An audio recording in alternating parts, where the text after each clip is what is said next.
Comment réaliser une pastille vidéo?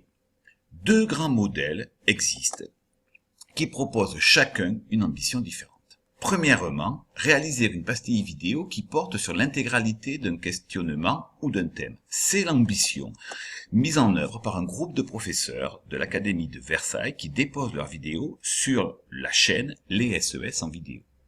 La deuxième possibilité, la deuxième démarche est de réaliser une pastille vidéo qui ne porte que sur une partie du thème ou du questionnement et donc qui ne traite que d'une notion ou d'un mécanisme. C'est la démarche qui a été mise en œuvre par les professeurs de la chaîne YouTube de Jet de Beaufort ou par le collègue de Toulouse de la chaîne YouTube ES Prod.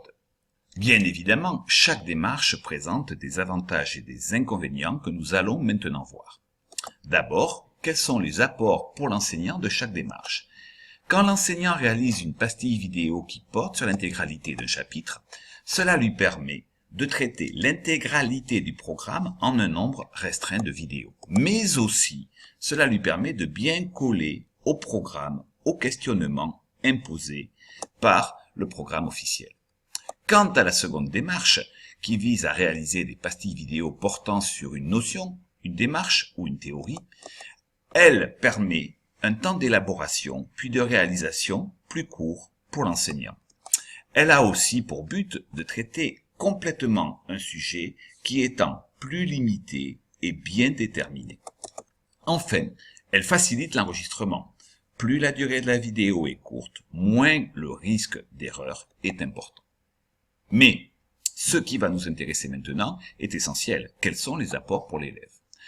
Quand on réalise une vidéo portant sur l'intégralité d'un thème ou d'un chapitre, l'élève va pouvoir disposer en une pastille de l'intégralité du thème ou du questionnement. Il bénéficie aussi avec cette démarche de l'intégralité du programme en un nombre restreint de vidéos. Cela va donc lui permettre de bénéficier de pastilles vidéo qui sont précisément définies par rapport au programme, qui collent au programme, ce qui va bien évidemment rassurer l'élève et qui va l'inciter à aller visionner ces vidéos. Pour ce qui est de la seconde démarche, qui vise à traiter une notion ou une théorie, les pastilles sont beaucoup plus courtes. Or, plus la durée de visionnage de la vidéo est longue, plus l'élève se lasse. Deuxièmement, une seule notion est abordée dans chaque pastille. Comme il y a moins d'informations, celles-ci peuvent être sûrement mieux maîtrisées. Enfin, cela va faciliter la mémorisation des informations. Bien évidemment, il n'existe pas de modèle parfait. L'essentiel pour vous va être de choisir le modèle, la démarche qui correspond le mieux à ce qui répond à vos besoins. D'abord, la pastille doit être adaptée aux exercices que vous allez concevoir et qui vont être réalisés en autonomie. La pastille doit aussi être conçue en fonction des activités que vous allez proposer aux élèves en présentiel, mais aussi des ressources que vous allez leur apporter en amont. Il est enfin possible, voire souhaitable, d'alterner les deux modèles en fonctionnement des besoins, non seulement de l'enseignant, mais surtout des élèves. Nous allons maintenant aborder l'aspect plus technique qui paraît souvent beaucoup plus laborieux et beaucoup moins intéressant. Comment réaliser une vidéo? Il ne faut d'abord pas surestimer les contraintes techniques de la difficulté. Il existe de très nombreux tutoriels en ligne. Vous devez donc étudier ces tutoriels et tester les logiciels qui sont disponibles sur le marché et qui sont bien souvent gratuits, tels que Screencast-O-Matic, CamStudio ou le logiciel libre OpenSankoré. Il faut retenir celui qui vous apparaît comme le plus simple d'utilisation, mais aussi comme le plus convivial. Attention, certains logiciels sont en anglais. Enfin, je vous conseille d'utiliser toujours le même logiciel, ce qui va vous permettre d'avoir des habitudes, des modes de fonctionnement qui vont restreindre le temps de tournage de vos vidéos. Alors, nous allons maintenant voir comment réaliser cette pastille vidéo en étudiant l'étape amont qui est absolument fondamentale. Il faut d'abord élaborer une structure simple et claire. Que cela veut-il dire? il faut chercher à organiser logiquement ces idées. Il faut simplifier au maximum le propos. Plus les mots sont complexes, plus ils sont difficiles à prononcer, plus le nombre d'erreurs et la lassitude des élèves vont être importants.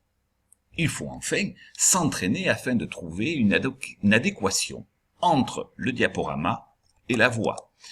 Cela veut dire qu'il faut laisser sur le diapo les idées essentielles qui vont correspondre aux élèves visuels et il faut développer les explications à l'oral qui vont répondre aux besoins des élèves auditifs.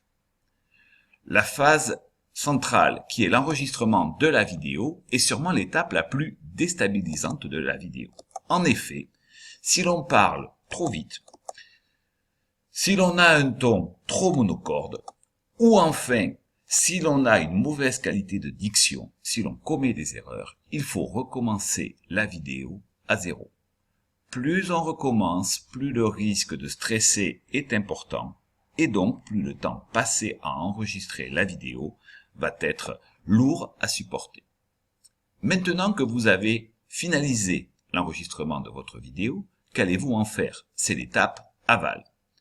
Bien évidemment, il faut d'abord anticiper la vidéo, c'est-à-dire qu'il faut créer une chaîne sur laquelle seront disposées toutes vos vidéos pour que les élèves puissent les trouver facilement. Par exemple, la chaîne YouTube, sur laquelle je dépose mes vidéos Jet de Beaufort. Puis, la chaîne Dailymotion, par exemple. Vous devez alors déposer facilement vos pastilles sur votre chaîne créée, vous uploadez la vidéo et vous envoyez directement le lien aux élèves quand vous en avez besoin, ou alors vous déposez vos liens sur un agrégateur de liens tel que celui que j'utilise par exemple, Pearltrees. Au revoir.